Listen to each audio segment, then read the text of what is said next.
What if you had a simple, proven, and repeatable 3-step framework to know exactly what to say in your videos to convert cold strangers into paying clients? Starting to create any kind of video for your coaching or consulting business can seem intimidating at first, but I'm going to show you exactly what to say every time to make sure that your videos are actually generating sales. Now, first off, to truly understand the angle to take when creating an outline or a script for your next video, we need to first understand the goal of the video. Because a lot of times we can fall into the trap of thinking our job is to sell people on our products or services directly in all the videos that we create. And while certain videos may be geared towards this, most of your content should not be. The best marketing is truly educational content. So if we can give the viewer utility or give them something of value or solve a pain point directly in the video for them, then naturally they're going to want to take the next step with you or continue to follow you. In fact, if you look at some of the heavy hitters in the space like Alex Hormozi, Ravi Abuvala, and more, you'll notice that they give away a lot of valuable content for free. So you shouldn't be concerned about giving away information for 2 reasons. So number 1, your product is not the information you're teaching or the information that's in your course. If you have a high-ticket coaching program or training program, what you're really selling is a result. You're selling accountability, direct support of some kind, whether that's in a group or a one-on-one help, and personalized strategy. People can get the information anywhere. Most people don't take action on information alone anyways. And even if they do, they're going to find so much value in what you're giving away for free that they'll want to know what you offer on a paid level. Second, your marketing strategy should mirror human psychology. And by giving away stuff for free, you're activating what's known as the law of reciprocity. Now, the law of reciprocity states that we naturally feel inclined to give back when we feel that we've been given something of value. So if your content can do that for your ideal prospect, you're gaining their trust, loyalty, and eventually their payment. Now that we know our goal is to educate, or what I call provide a quick win for the viewer, it takes the pressure off of feeling like we just have to sell or promote ourselves or our services.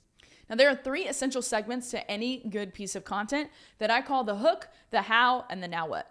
The first part is probably the most important to ensure that we not only get people to click on the video, but we get them to stay engaged and view the rest of the video.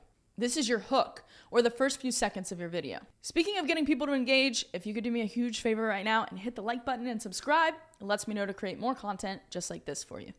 So just like good copywriting, each line is essentially there to get the reader's permission to go on to the next line.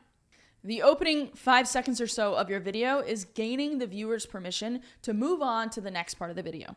If you lose them in the first few seconds with a boring intro or a 20-second blurb on who you are and what you do, they're going to click off your video and move on to the next one.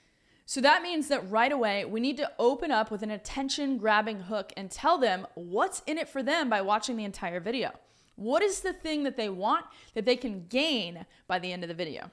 Now, there are a lot of ways to create an effective hook, right? You can use numbers or a shocking statistic. You can take a position opposite of what everyone else says or thinks. You can use words like warning and this will forever transform how you look at X topic, right? Or you can also simply make a big promise. So by the end of this video, you'll know exactly what to say every time to convert strangers into paying clients. But the major thing when creating your hook is to stay genuine. So in other words, what you don't want to do is use a hook just to grab attention that has absolutely nothing to do with the rest of the content in your video. If it's not relevant, people can see through it and they'll click off your video and move on to the next.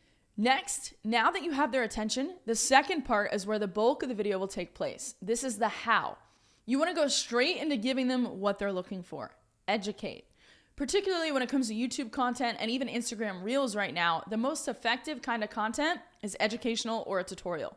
And in fact, while over 80% of internet users are on YouTube, so practically everybody, over 60% of those users report watching a tutorial or a how-to video in the last week. So educational content works. And don't be afraid to go deep on the topics. When it comes to platforms like YouTube or even podcasts, your longer form content that actually teaches and gives value is going to be one of the best assets you can create for your business. Now, you can also focus on short form content on other platforms or even take pieces of your long form content to repurpose later.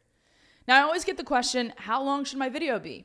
And while it differs if we are talking about native content on other platforms, specifically when it comes to your pillar content or the main videos that you're going to house on YouTube, the idea is to give them whatever they need to achieve the promise that you made to them in your hook. So however long that ends up being for you. So if you're making a video on, let's say, the top 3 ways to tweak your workout to build more muscle, then by the end of that video, they should be sold on why they need to make these tweaks, and then they should know exactly what to do next to incorporate that into their very next workout. Now, when possible, you can split up the middle part of your video into numbered steps, lists, or tips. This is also a great place to tell a story that breaks a limiting belief or talk about a time that you helped a client get the result you're talking about in the video.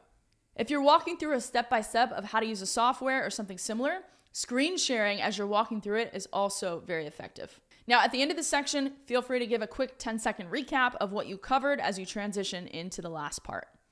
The third and final segment is the now what, also known as your call to action.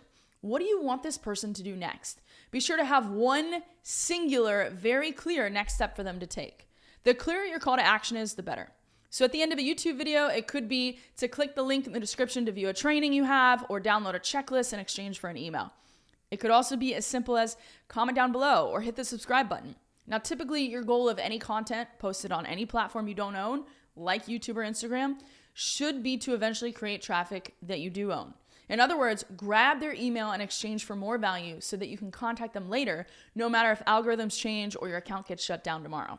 So there you have it, the framework you need to easily script out or outline any piece of content to make sure that it actually converts. So remember, the goal is to educate and give utility, not to sell. Then open with a hook, give them the how, and tell them the now what, the next step that you want them to take. If you want to learn more about how you can use this content to be everywhere at once and do it all in less than 3 hours a month, then check out my free training where I break that down in more detail over at get.upperhandcreative.com/learn, and I'll see you next time.